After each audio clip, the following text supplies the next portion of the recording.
and you can't hear me. Man, I just whiffed it. Okay, let's do it. Going again?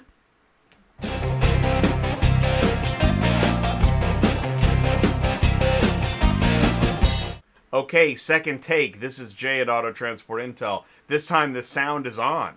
And that means it's noon, it's Central Time, it's Wednesday. Welcome back to Auto Transport Intel. This is DOT Compliance. We do this every Wednesday with Brian, your DOT guy, where we talk about equipment. Yeah, the sound is good. Thank you, Lionel. Thank you so much for letting me know. And we're back. We did have an incredible show last night on Tuesday Nights Live, and then as we move into Wednesday, we shift gears. We talk about regulations and equipment, hours of service, personal conveyance, bedtime story stuff that's really important. Do me a favor. If you are seeing the value in here, I want you to help me out. I want you to share this link. You see below the video, you see that like button. After you hit that, you can hit the share button, which then you hit the copy button. You grab that link. You can text it, email it, share it on social media, send it to a friend. Throw out that life preserver. Hey, I want to do you a favor. You're about to hit the scale. You're going to get in a lot of trouble. You're going to need help. You're going to have questions. And if you have a lot of business questions, go to autotransportintel.com, click sign up, become an ATI insider. And also, say hello in the live chat. Thank you so much. What's going on? We got Ty, we got Lionel. They got my back, so I appreciate it. And without any further ado, yes, his sound is on. He's ready to go. He's in the truck. Brian Riker, your DOT guy. Brian, can you see us and hear us okay? Not at all, Jay. Not at all. We have nothing. I hate it when I do that. But what can you do? Actually, because I'm kind of a night owl, so it's challenging for me to go from the Tuesday nights live into Wednesday at noon. But it's important. Yeah, very important. You just got to learn to do like I do and get by on 3 hours sleep a night. Something like that. Yeah, no, I'll eventually figure it out, and actually, it helps me. Helps me get moving. I hear you there. So, we'll jump right in. Anybody with a question, if you have a question for Brian, if you have a suggestion, a question, an idea, those questions will come in. I'll tell you what. What I'll do is I'll start with this, Brian. By the way, Brian, what are you doing today? Because you're always on the move. What are you doing? Always on the move. Today, I've got a brand new truck I picked up at Cottrell yesterday, going up to Worldwide Equipment Sales in Rockdale, Illinois. This is a sold unit, so I can't give you too many details on it because the customer doesn't want his truck out there on the World Wide Web yet. But let's just say it's a beautiful, beautiful 2021 and very nice truck and a little different than what we normally do. Beautiful 80-foot Stinger. It looks, oh man. This Zoom, talk about, I've got audio problems, I got Zoom problems. Going live is crazy. But I want to say that truck, from what I can see, it looks beautiful. Oh, it's an owner-operator package on a Western Star. It is a beautiful truck. Man, that's awesome. Yeah, I wish we could see it. Well, maybe one of these days. In fact, what's going on next Wednesday? Next Wednesday, we're going to have Dave Gellinger, the VP of Sales and the car hauler guru from Worldwide Equipment Sales, on our Wednesday show here to talk about why you want to look at some modern equipment and what's available, what the new innovations are, how to make you productive, how to make you safe, how to make you profitable. So I'll be having Dave Gellinger as a special guest from Worldwide next Wednesday, live at noon Central. Wow, so that you heard that here. Next Wednesday is going to be an equipment show with Dave Gellinger of Worldwide Equipment. So you definitely want to tune in for that. And actually, the timing's really good because Tuesday night we have another roundtable with a lot, about 80% new entrants, and they're going to really want to, learn more about equipment and talk about it. So we'll have to plug that. In fact, we'll have to, I know we're live on air, but do you think we can, well, we'll talk about it off air, but maybe we can put a logo together or something on the show. We'll have to talk about that. Sure. Okay. Let's get to what they're here for. Jay Jay, we're live, and we can't come up with ideas live on the air. Sure, we can. Speaking of, what do you think of this? How's that looking? Oh boy, that is just a flip waiting to happen. And I mean, I don't have anything wrong with against the smaller trailers. You just have to be careful in how you load them. You can't be lazy. A load like that all across the top, you're really looking to lay that trailer on the side. Some of that load should be moved to the lower deck until you're ready for your next stop. It really is a matter of just using the equipment you have properly. So that one there scares me with that load. You got a high center of gravity on that. It's just an accident waiting to happen. And when these accidents happen, they affect all of us, from the guy with the 1-car trailer to the guy with the 9-car trailer, because the insurance companies look at us all as car haulers and they lump us all in together to the same risk group. So please, folks, take the time to do it right. I'm going to leave this picture on the screen for a while. I found this on Auto Transport Everything, and this is exactly why. This is the poster for why so many large trailer capacity drivers, I'll say it that way, hate wedgies and their ilk. I don't know, but about 3 seconds later, you might have 3 silver cars on the hood of a maroon pickup truck there in the background, right? Because if he's moving fast enough and turning hard enough, that's exactly what happens. Yes, and please, the guys that have the smaller trailers, I'm not picking on you. The company I was involved with for 15 years started with a 2-car carrier rollback that was mine, and a good friend of mine had a 3-car wedge pulled by an F350. We started there. We've been there. My brother had that exact same Mini 5 trailer that's in this picture after he had a Miller 7-car trailer. He downsized to the Mini 5 for what he was specifically doing. So again, there's a time and a place for all of this equipment. All that I'm asking is we use it the way it's intended to be used, so that we don't contribute to the problems this industry already has. We know that it's still on screen, because I want somebody to go, yeah, okay, I definitely see what you're saying. It's a common setup. There's a lot of videos talking about how you can make a ton of money with this setup, and theoretically, yes, you can, right? Mm-hmm. But just make sure this is not something you want to be doing on a regular basis. 3 on top, nothing on bottom, making a turn, right? Sure. You need to. I mean, what do you need to do? You say it. What do you need? What does this guy need to do right now? Use a little common sense. He needs to move at least one of those vehicles down to the bottom nose position of that trailer. And just looking at this picture, the driver examiner in me is seeing that he's making a turn with an oncoming vehicle, the maroon pickup truck you mentioned earlier. So he's probably making the turn quickly so as to clear out of that guy's way, because it does not look like this is a controlled intersection with a stoplight. So he's probably in a hurry. That's a very good way to end up having an accident, no matter who you are or your level of experience or what type of truck you're driving, is to just get in a hurry here. So just slow down and think about what you're going to do before you do it. But yeah, this one, I probably would have taken the number 3 car and pushed it down into the number 4 slot in the belly of the trailer, at least until I got to my next location where I was going to add some more cars to the truck. Right, and you can leave number 1 and number 2 where they are, right? Oh yeah, sure. Move 4,000 pounds down to the bottom, and you're going to be much more stable. Right. And that's it. And how much time would that take to do that? 3 to 5 minutes to move it back up top when you need to load the next car. It's not a big deal. At least. So that's the thing, is we're talking. It's not.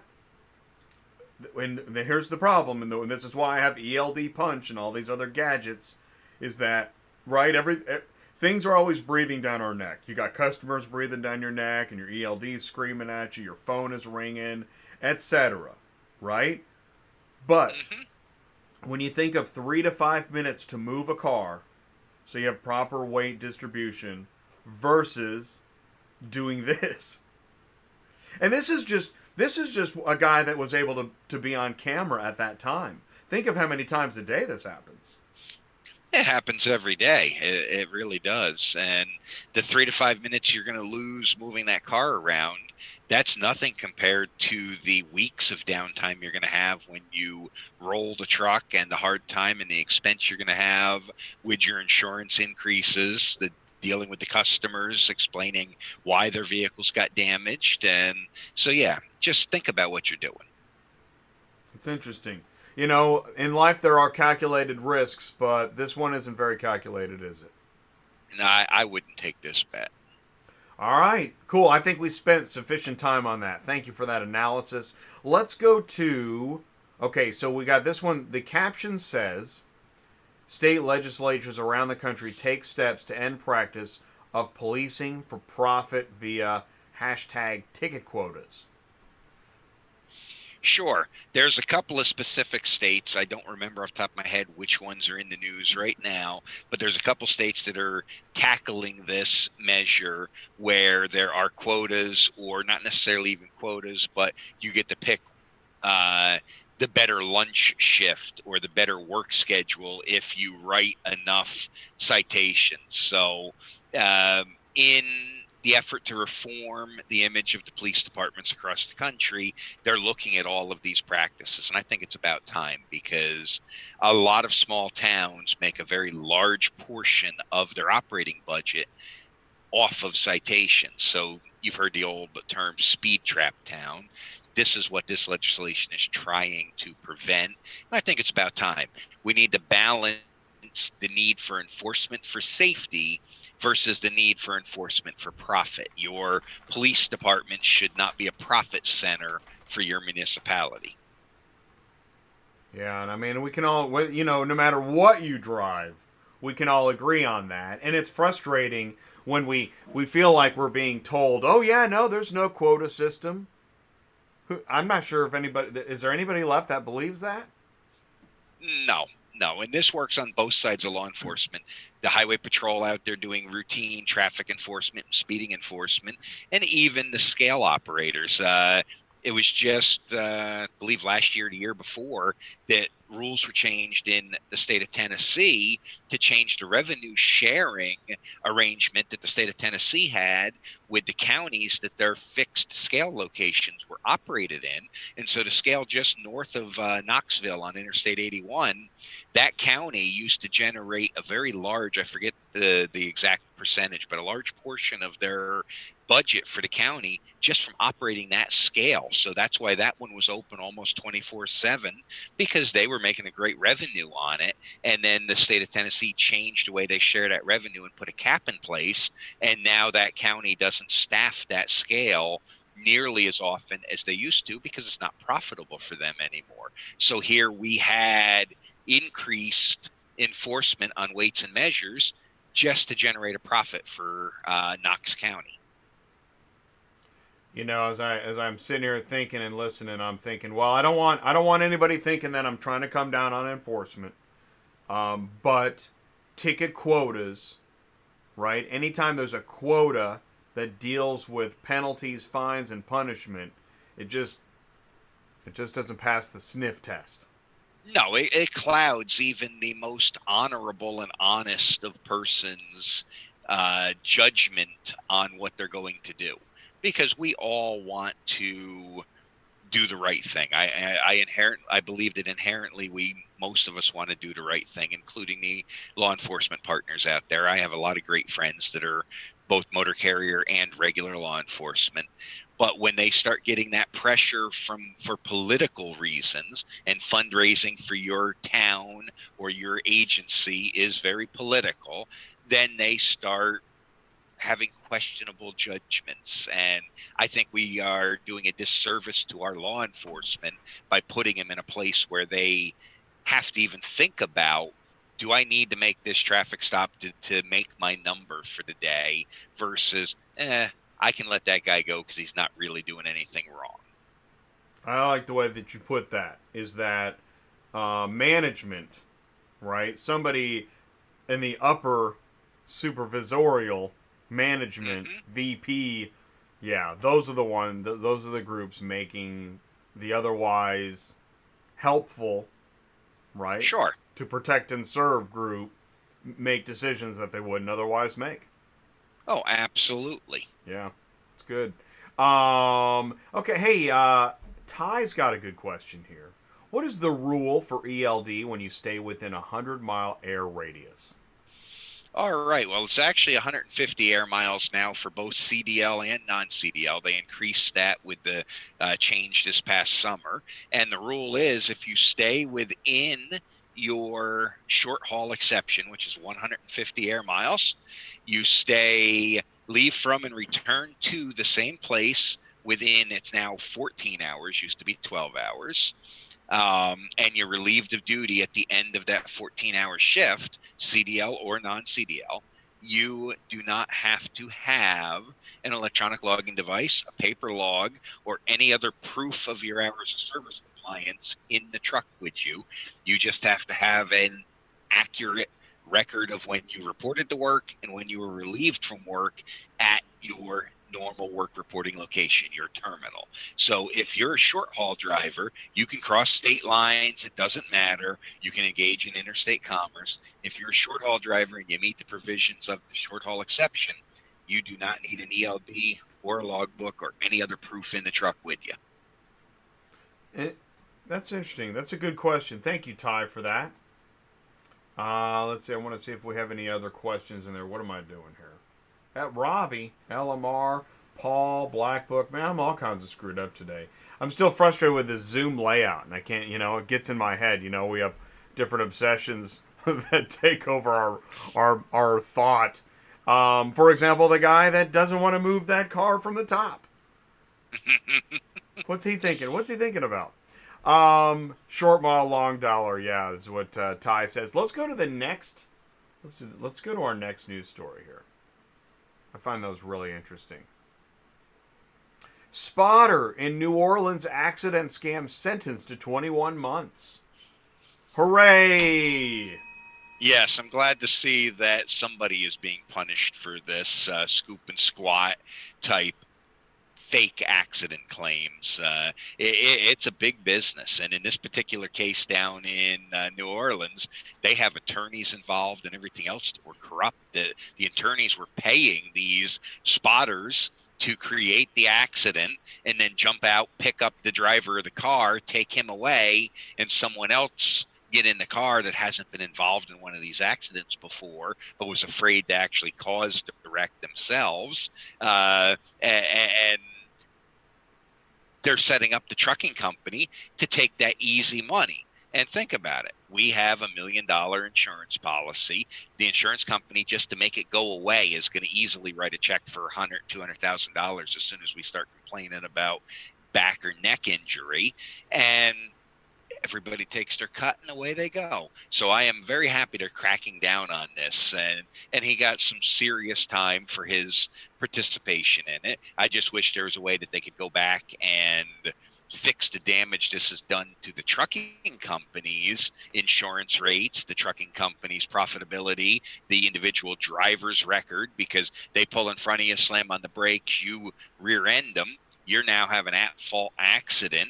And I guarantee you, even after proving that you were involved in one of these scams, you're going to still have a hard time getting insurance and getting trucking companies to hire you, because they're going to say, well, you still managed to rear end somebody, even if they caused you to do it deliberately. So it's a crappy situation all around for the truck driver and the trucking company involved in it. That's for sure. I'm going to say this too. Actually, when you look at, I realize that 21 months in prison is, 21 months in prison it's a pretty significant amount of time. But when you look at some of the other prison terms we give for, let's say, like a drug crime, which one caused a lot more damage? I'm going to say that as long as the drug crime didn't involve somebody overdosing and dying or violence, I'm going to say this insurance scam caused a lot more, but it's a white collar crime, yeah. So they overlook it. And yes, These type of scams are the reason why I travel with a dash cam. I travel with a dual facing camera in these trucks that I deliver all across the country. I have them installed in my personal vehicles because that type of evidence can show that somebody pulled up and swooped in front of you. This will let me go off on a little tangent about accident reporting. When you're involved in an accident, try to grab a picture with your cell phone immediately of who was driving the car. Get the people that are there, start snapping some pictures. Your dash cam will capture that, because if you can prove that the driver got out of the car and a completely different person is now sitting in the driver's seat, that can go a long way to taking the fault and the blame away from you. You know, and as I look at this, I mean, I'm thinking, all right, so gets served 21 months, right? Maybe serves a year, gets out, what, within a couple days of getting out, starts looking at trucks, you know? Oh, right back to the I think same we could business probably again. get that guy. You know, it just, yeah, I see, I don't want to be a total pessimist, although I am sometimes. I don't see an actual solution. And the amount of damage that's causing, I mean, the insurance, trucking, to people's safety, Hmm. man. Oh, it's almost immeasurable the damage it does to a motor carrier to be involved in a rear end Yes. collision. Yes. Well put. Almost immeasurable. All right, let's go to the next one. Boy, this is fun. Truckers need tangible relief, OOIDA says. What's going on here with the On this HVUT? particular one, OOIDA is petitioning to have the heavy vehicle use tax, the Form 2290, suspended for at least 1 year to provide relief to independent truckers. They want to have it suspended for fleets of 19 or less trucks. And so if you have an 80,000 pound registered vehicle, you're paying $550 in tax. That's a significant amount of money that you pay every year before you can renew your registration on the vehicle. For a lot of the smaller trucks, it's not not an issue at all, because you only pay heavy highway use tax on vehicles gross weight over 55,000 pounds. But for those that do have the bigger trucks, $500 is $500. It's worth it. I just think that we could get much we could direct the efforts to something that will give a much better benefit to everybody. But I applaud them for trying something at least. Right. Okay. Good call. Constantine does have a question. Do you need a separate DOT number to differentiate between over 150 and under 150? No, no. Say you can have a mixed fleet. You can have a mixed fleet of intra and interstate all running together. It's all under your same number. You don't even have to have any proof with you. You just the officer, obviously, if he can see your paperwork, shows you picked the car up in Delaware and you're up in Schenectady, New York. He's not going to believe you stayed in a 150 air mile radius. But no, it can all be the same fleet. Cool. So You it's can by bounce back truck, and forth. Yes, it's by driver. It is by by the driver. driver. Yeah. The driver can bounce back and forth between short haul and long haul. And in fact, you can actually do a few long haul trips and not need an ELD. If you're primarily a short haul driver, so I'll use him for an example up there in the capital district of New York. He can run down the Newburgh Auto Auction all day long. It's 90 miles south of him. That stays well within the 150 air mile radius. He can probably make it almost over to Cicero, the Odessa Syracuse location, and back. And so he can do that all day long. And then when he has that occasional trip, he needs to go down to Bordentown, New Jersey or something like that. You could do that trip on a paper log, even with a new truck that would normally need an ELD, as long as you don't have to do paper logs more than 8 days in any 30-day period. It's a rolling 30-day period. So you can do an occasional trip outside your short haul radius and still not need to have an ELD in your truck. So this is something to think about for those of you that run small regional areas or run mostly local. I mean, our work was a tri-haul. We came out of Pennsylvania, up to the Capital District, over to Syracuse, New York, back down, just outside. Back then it was a 100-mile radius, just outside of that 100-mile radius. Today, if I was still running trucks, I probably would change my work to stay within that 150 air mile radius from my terminal, just so I didn't have to deal with the logbook and the ELD, because that worked for me. That's what we specialized in, were short haul, average 90-mile runs. Interesting. Constantine might have a follow up. What if the driver does interstate and all of a sudden I want to do within 150 for 3 months? So he wants If to you're mix gonna, it up. So he he does interstate over the road, then wants to do 3 months of inside 150. he can bounce back and forth all he wants. It doesn't change any of his requirements. He could stop using his ELD as long as he always meets that 150 air mile radius, and then just turn the ELD back on when he's going to do long haul more than 8 times in a 30-day period. I was just going to say that 8 times in a 30-day period. When you get into those specifics, Constantine, you may want to contact Brian to make sure you dot your I's and cross your T's and all that stuff. So I put in the link It, to Fleet Compliance Solutions. And if they go to the website YourDOTGuy.com, there is a tab up on the top right that says ELD guidance. I believe that's what it says, and it explains some of this. I haven't updated it with the new 150 air mile radius for both CDL and non-CDL, but there is an ELD guidance tab. So go over to the more, and More. Okay. yes, and then there's an ELD compliance tab up there that'll Cool. explain some of this. Oh, yeah. Yeah, Fantastic. that yeah that Hey, yeah yeah. that article's about a year and a half old, so I do need to update it, but it's important enough to have its own tab on the website. But I'm glad this came up because you write articles, Hmm. right? And so, yeah, I mean, there's a lot of information.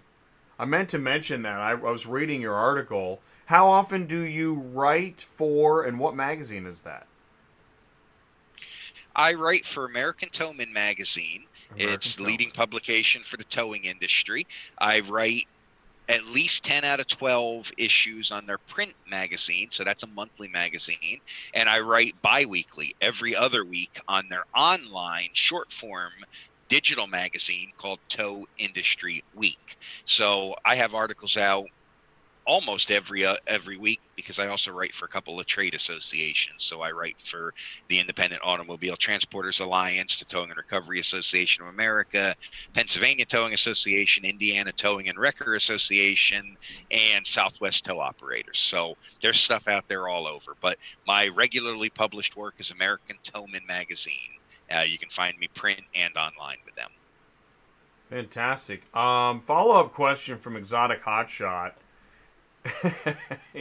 he's trying.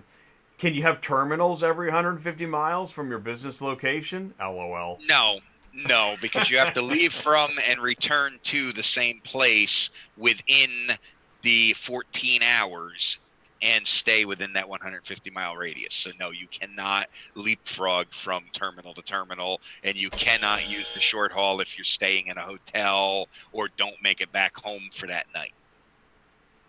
But good try. Um, okay, we got a couple more here. We got a couple more minutes. White House issues regulatory freeze memo. What's up with this? This is normal every time there's a change of administration. Oh, They're going to freeze the midnight regulations that were put in place by the Trump administration, so that they have a chance to review them and make sure they fit their policies and their thoughts on the issue. Really, it won't affect our changed hours of service, because there's actually a deadline on when the incoming administration, how far back they can go, what's considered a midnight regulation. So anything put in place, I believe, before August 19th gets to stand as is. If they want to change it, they have to go through the whole rulemaking process. Where this will affect, there's a recent rule by the Department of Labor about 1099 versus W-2 contractors. This will freeze that current rule that was just published and their guidance. It will change some of the environmental regulations that had been changed at the last minute here, or guidance that was issued. For us with DOT, we're not going to see any immediate changes to anything because of this freeze, or anything of consequence, I should say. There is one, and it's escaping me, that they are considering freezing. That was a recent rule. Oh, the under 21 pilot program that FMCSA wants to launch for drivers under the age of 21 to do interstate commerce. That is being frozen right now while they look at the whole concept to see if they want to expand the current program that allows those with military experience under age 21 to do interstate trucking.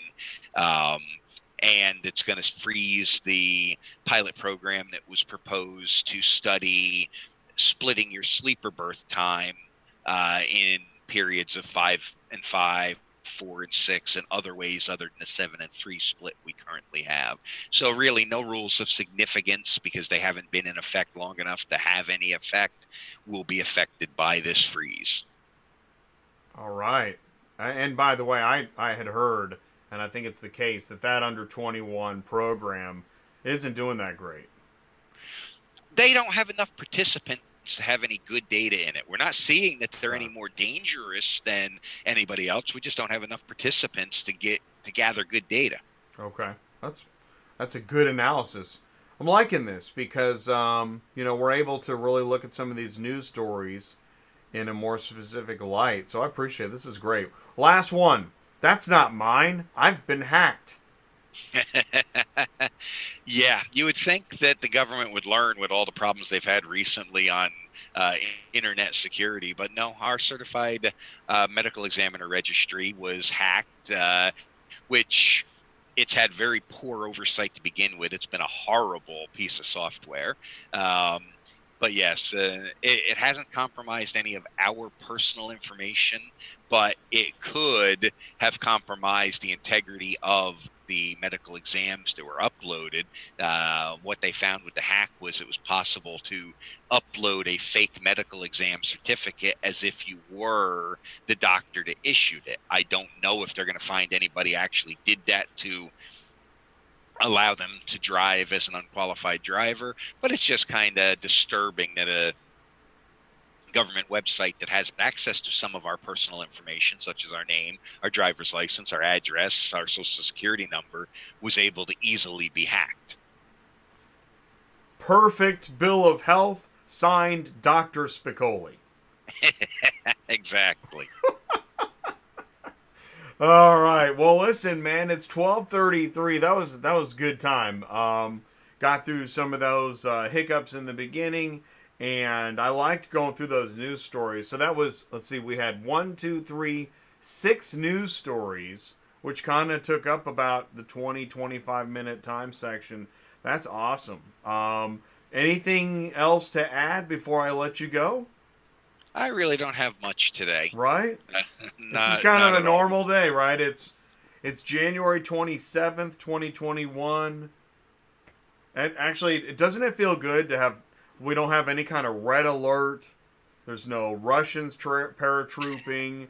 There's no, like, corona is coming out of the pipes. It's just a normal day. It's kind of nice. It's great. The only thing, because it is the end of January, that means it's the fourth quarter tax filings for IFTA, fourth quarter for IRP, fourth quarter for New York HUT, Oregon Weight Distance, Kentucky Utility. They're all due at the end of the month here. So everything from the end of the year is due, and your first estimated tax payment to the IRS is due, already overdue, because it's the end of fourth quarter. We're past January 15th. So just think about your taxes. That's the only compliance thing I have today. But 30 seconds ago, I said everything was normal. Now I'm like, what happened? Taxes gone crazy. Well, if you need tax help, let's say there's somebody out there right now going, oh my God, that's terrible. So what do? If you're in tax trouble, what do you do? You call our good friend Safrina. She can help you out. And if you're in a whole lot of tax trouble, there's a company called Tax Cleanup down in Texas. He's a former over-the-road truck driver turned enrolled agent, which is one of the highest levels you can get as a tax professional. And he will help get you out of your, oops, I haven't paid for 10 years and now they're after me type problems. So I know Mr. Albright fairly well. I've written about him a couple of times in the Towing magazine. So there's Our great friend Zafrina can help keep you out of trouble. And if you're already in trouble, Mike Albright at taxcleanup.com can help get you out of trouble. But really, take it serious. Keep your records. Pay attention to the deadlines. You don't want to mess around with the IRS. They are nasty. Yeah, no, they really are. And that's why, allegedly, that's why, so tax, I was, in case there's an attorney around the corner, tax cleanup, go to taxcleanup.com. What was his name? Michael Albright. Michael Albright. All right, cool. So I put Zafrina's link in the live chat. I put Michael's link. Michael Albright, right? Michael Albright. Put Michael Albright. Put that in the live chat. And that's the thing too, is we're sharing information. I don't know Michael, but I know that I don't want anybody in tax trouble. Have you ever I've had my own, That's how I know Mr. Albright. Yeah, exactly. So yes. Exactly. So you don't want to be in tax trouble, and if you've ever been in tax trouble, you never want to be in it again. And so I'm really glad that we actually touched upon that, because what was otherwise a normal day just turned into a tax nightmare. Thanks so much. There you go. Okay, Brian. Well, that was a great show. Thank you so much for taking the time. I'm going to let you get back on with your day. And Sounds good. Say goodbye to the audience for this week. And we'll see you next Wednesday with Dave Gellinger, Worldwide Equipment. Yes. Next Wednesday is an equipment day. So have a great day, everybody. Stay safe. Make some money. We'll see you around. All right. Peace out, Brian. Thank you so much. Bye. Bye. And that is it. I let Brian go. And if if there's anything, if there's an article that you learn something, please leave a like.